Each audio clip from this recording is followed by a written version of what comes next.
Akhir tadi itu self love untuk menyayangi diri sendiri. Karena kita layak menyayangi diri kita, ya kan? Saya bahagia, saya tenang. Oke, kita mulai dari hal-hal, masalah-masalah yang kita hadapi dalam kehidupan sehari-hari.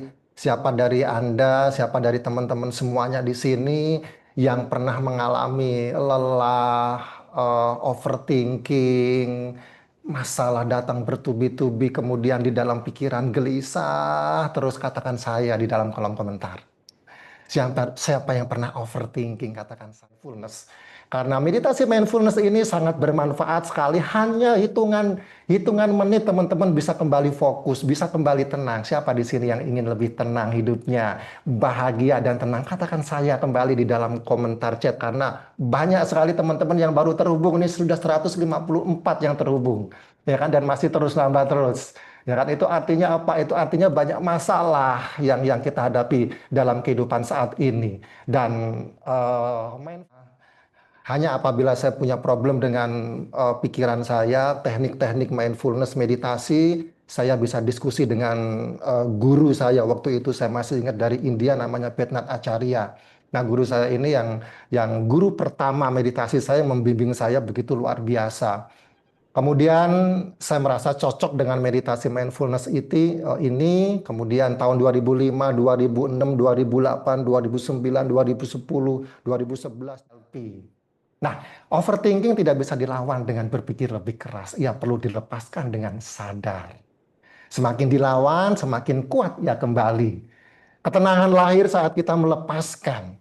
Kuncinya kesadaran kecil, hadir di momen, di sini dan saat ini.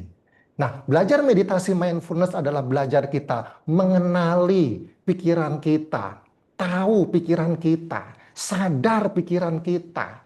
Kamu, oke, nah saya pengen cerita singkat ya, waktu ketika saya ada di pusat meditasi retreat selama 10 hari. Saat itu ketika saya retreat meditasi, saya berpikir ketika saya datang ke tempat meditasi dan semuanya mudah sekali dilepaskan, ternyata tidak seperti itu. Ketika hari pertama saya duduk bermeditasi,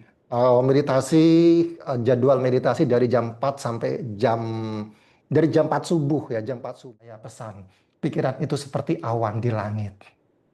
Pikiran itu seperti awan di langit. Kamu menjadi langit yang luas, tapi pikiran itu seperti halnya awan. Dia datang pergi, kadang-kadang awan itu gelap, kadang-kadang awan itu terang, kadang-kadang awan itu muncul dan kemudian untuk berlalu, muncul dan untuk berlalu, muncul dan untuk berlalu, seperti itu terus. Ada saatnya awan itu nanti hilang semua. Jangan, kayak apa yang membuat Anda gelisah? Susah capek target? Oke, cari pekerjaan? Ya, itu semua membuat kita menjadi gelisah. Rendah diri, Pak Edi, Bapak Andi, banyak pekerjaan dan deadline. Yes. Masa depan dan kesehatan, Ibu Tari, Ibu Nia, rendah diri, tugas menumpuk. Selalu merasa NLP itu cara memahami bagaimana pikiran, bahasa, dan pola kebiasaan saling bekerja sama. Saling bekerja sama. Jadi mudahnya begini, saya ingin ceritakan dengan sebuah analogi karena ini penting sekali ya untuk teman-teman ketahui, untuk keluar dari belenggu problem, masalah yang ada di dalam batin kita, di dalam pikiran bawah sadar kita, hal-hal yang tidak bermanfaat, yang itu diprogram oleh masa lalu kita. Karena kita berasal dari masa lalu, 10 tahun yang lalu adalah masa lalu, 5 tahun yang lalu adalah masa lalu, masa kecil kita itu adalah masa lalu. Dan masa lalu kita dari orang tua, dari keluarga, dari teman-teman kita, banyak hal yang dikatakan ke kita yang tidak baik. Boleh kasih contoh di sini, bisa dibantu diketik di kolom komentar program-program yang tidak bermanfaat dari masa lalu.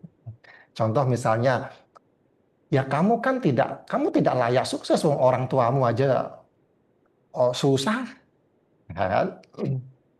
Apalagi misalnya pemrograman-pemrograman yang sering sering kita dengar di masa lalu, ya kamu kan orang bodoh, ya oke. Terus Bapak Arif, orang kaya itu pelit ya di situ. Nah, demikian juga dalam jasmani kita. Jasmani kita ini bisa diprogram ulang, bisa diprogram ulang. Pola-pola lama itu bisa diganti dengan pola-pola baru. Nah, ketika pikiran kita udah tenang, ketika pikiran kita udah jernih, ketika pikiran kita ini sudah hening melalui mindfulness ini, nah itulah kita program dengan NLP, program dengan kata-kata yang positif. Contohnya misalnya, saya layak sukses. Tujuannya untuk apa? Tujuannya untuk menenangkan pikiran. Tujuannya untuk membawa fokus pikiran yang tadinya keliling-keliling ke masa lalu, masa depan, kerjaan, problem-problem di kantor, organisasi dan lain-lain. Nah, tujuannya kita untuk membawa pikiran kita itu di sini dan saat ini. Karena kunci dari mindfulness itu adalah di sini dan saat ini. Di sini dan saat ini. Nah, itu bisa dikendalikan. Gini-gini loh, overthinking itu salah satunya kita nggak bisa tidur loh ya. Dan manfaat meditasi yang salah satu manfaat meditasi ini gampang sekali tidur. Saya mau tanya dulu siapa yang susah tidur di sini ya? Ada nggak yang susah tidur? Katakan saya kalau ada. Eh, jangan ini loh ya. Jadi banyak yang nggak bisa tidur loh ya karena masalah datang bertubi-tubi itu saking masalahnya saking banyaknya itu banyak yang nggak bisa tidur juga. Jadi kalau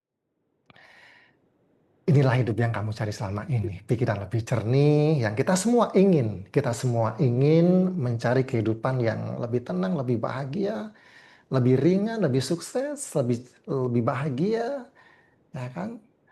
Lebih sehat. Nah, dan teman-teman, ya ini nih pengalaman saya waktu saya ngajar pada saat COVID benar-benar melanda ya. Ini mungkin beberapa teman di sini juga ikut waktu saya ngajar di